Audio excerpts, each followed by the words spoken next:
Hello dears, question आज का विच of the curve is best suited for linear elastic hardening plastic material. इनमें से जो है कौन सा कर्व है वह linear elastic and hardening plastic material का कर्व है।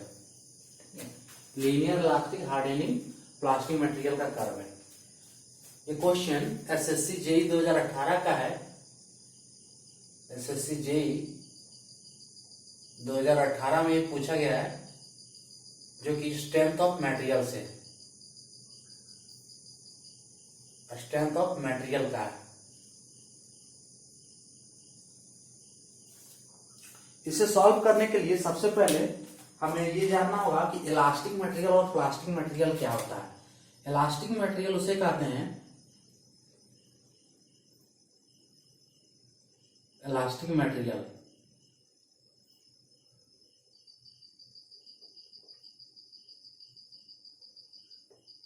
ये मटेरियल होता है जो इलास्टिक बिहेवियर देता है। यानी कि इलास्टिक बिहेवियर कौन सा मटेरियल देता है? ऐसा मटेरियल जिसे हम डिफॉर्म करते हैं और उस पे से जब हम फोर्स को रिमूव कर देते हैं तो वह पुनः अपने साइड में या साइज में रिगेन हो जाता है। ये हमारा अगर कोई बॉडी है या कोई मटेरियल है, इस मटेरियल पे हम फोर्स लगाएंगे, ठीक है, तो ये डिफॉर्मेशन देगा।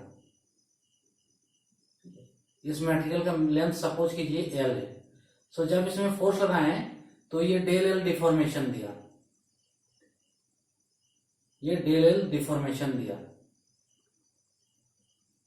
लेकिन जब फोर्स को हम यहां से रिमूव कर देंगे तो इसका डिफॉर्मेशन जीरो हो जाएगा, इसका डेल एल जीरो हो जाएगा। जब हम फोर्स को जीरो कर देंगे या फिर लोड को जीरो कर देंगे तो इसका डेल एल भी क्या हो जाएगा? जीरो हो जाएगा। ठीक है, तो ऐसे मटेरियल को कहते हैं हम इलास्टिक मटेरियल। ठीक है, the material which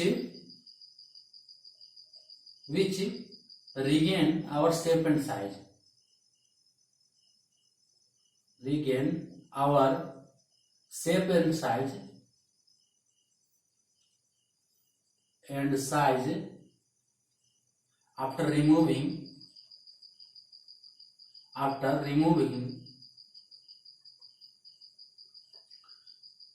deforming force,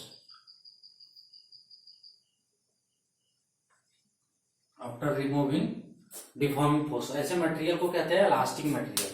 ठीक है, और नेक्स्ट है हमारा प्लास्टिक मटेरियल। प्लास्टिक मटेरियल क्या होता है?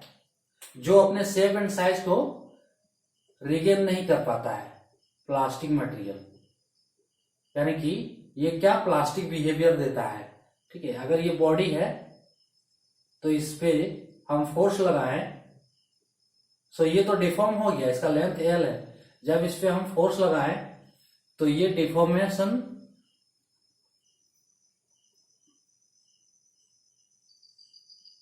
ये क्या है? डेल एल डिफॉर्मेशन दिया है यहाँ पे, इसका लेंथ एल है।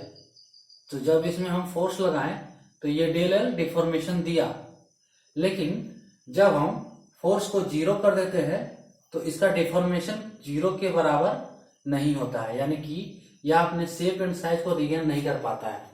तो ऐसे मटेरियल को कहते हैं plastic material. The material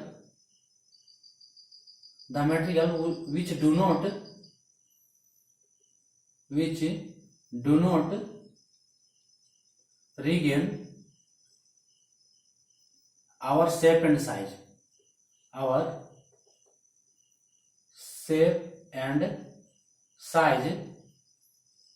after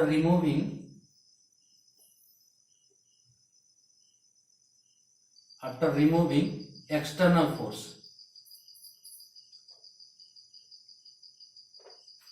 तो ऐसे मटेरियल को कहते हैं प्लास्टिक मटेरियल। अब यहाँ पे लीनियर इलास्टिक हार्डनिंग प्लास्टिक के बारे में पूछा है। तो लीनियर इलास्टिक तभी होता है जब स्ट्रेस डायरेक्टली प्रोपोर्शनल होता है स्ट्रेन के। ठीक है, अगर स्ट्रेस डायरेक्टली प्रोपोर्शनल है स्ट्रेन के, यानी कि सिग्मा जो है वो डायरेक्टली प्रोपोर्शनल है स्ट्रेन के, तो इस केस में हमारा जो कर्व है वह लीनियर होगा। ये कर्व हमारा क्या होगा? लीनियर है। ये बता रहा है कि यहाँ पे स्ट्रेस क्या है, डायरेक्टली प्रोपोर्शनल है स्ट्रेन के। So option A B C D, ठीक है। तो स्ट्रेस डायरेक्टली प्रोपोर्शनल स्ट्रेन के यानी कि लीनियर कर्व। सो यहाँ पे चारों में से ऑप्शन डी आप देख सकते हैं कि ये लीनियर कर्व नहीं शो कर रहा है, ठीक है। इसका कर्व कुछ कर्व टाइप से है, यानी कि समझ लीजिए। तो ये लीनियर कर्व नहीं दे रहा है, यानी कि stress sigma directly proportional epsilon ये यहाँ पे नहीं है, ठीक है। तो ऑप्शन डी तो नहीं हो सकता है, ठीक है। ये ऑप्शन एक नहीं होगा। अब बचा इनमें से तीनों ऑप्शन, तीनों ऑप्शन। तो फर्स्ट ऑप्शन में, ऑप्शन ए में, ऑप्शन ए क्या बता रहा है कि सिग्मा जो है एप्सिलॉन के डायरेक्टली प्रोपोर्शनल है, यानी कि ये लीनियर कर्व दे रहा है। इस केस में सिग्मा क्या है, एप्सिलॉन के डायरेक्टली प्रोपोर्शनल है, यानी कि ये क्या है, इलास्टिक मटेरियल हो सकता है, elastic material.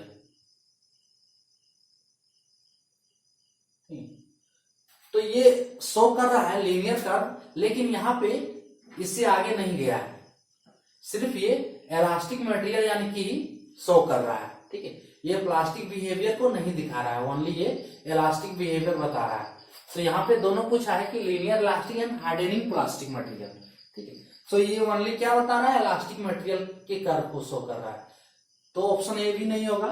Option B, option B यहाँ जो गया है लीनियर इलास्टिक, ये तो बता ही रहा है, देखिए ये लीनियर इलास्टिक बता रहा है, यानी कि सिग्मा डायरेक्टली प्रोपोर्शनल एप्सिलॉन।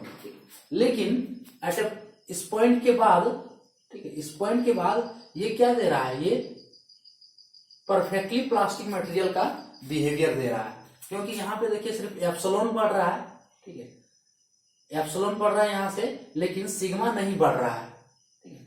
ये सिग्मा क्या है, यहाँ से इंक्रीज नहीं हो रहा है। सो ये यहां तो दे रहा है elastic material, elastic material show कर रहा है, लेकिन ये जो शो कर रहा है ये परफेक्टली प्लास्टिक हो गया, perfectly plastic material, perfectly plastic. और इससे हम कह सकते हैं आइडियल प्लास्टिक, आइडियल प्लास्टिक, ठीक है। तो क्वेश्चन में ये पूछा है कि linear elastic and hardening plastic पूछा है, ठीक है। यानी कि यहाँ पे कर्व जो है ये परफेक्टली प्लास्टिक का है। सो ऑप्शन बी भी हमारा नहीं होगा। अब बचा ऑप्शन सी। तो ऑप्शन सी क्या शो कर रहा है, ऑप्शन सी बता रहा है कि यहां तक तो हमारा इलास्टिक मटेरियल है, क्योंकि ये लीनियर है, ठीक है। सिग्मा डायरेक्टली प्रोपोर्शनल एप्सिलॉन, ये क्या है, इलास्टिक मटेरियल। अब यहां से जो कर्व है कुछ इस टाइप से है, ठीक है। तो यहां पे भी डिफॉर्मेशन क्या हो रहा है, प्लास्टिकली हो रहा है, प्लास्टिकली हो रहा है, और ये परफेक्टली भी नहीं हो रहा है। अगर परफेक्टली होता या आइडियल होता तो कुछ इस टाइप से होता कर्व, ठीक है। तो ये कर्व बता रहा है ये क्या है, ये हार्डनिंग प्लास्टिक है, जिसे हम लोग इलास्टोप्लास्टिक मटेरियल कहते हैं, ठीक है। यहां तक इलास्टिक बिहेवियर दिया इस पॉइंट तक, ठीक है, ये इलास्टिक बिहेवियर है, और यहां से प्लास्टिक बिहेवियर दे दिया, प्लास्टिक बिहेवियर यहां से। तो इसे हम कहते हैं linear elastic and hardening plastic material, ठीक है। जिसे हम इलास्टोप्लास्टिक मटेरियल भी कहते हैं, इलास्टोप्लास्टिक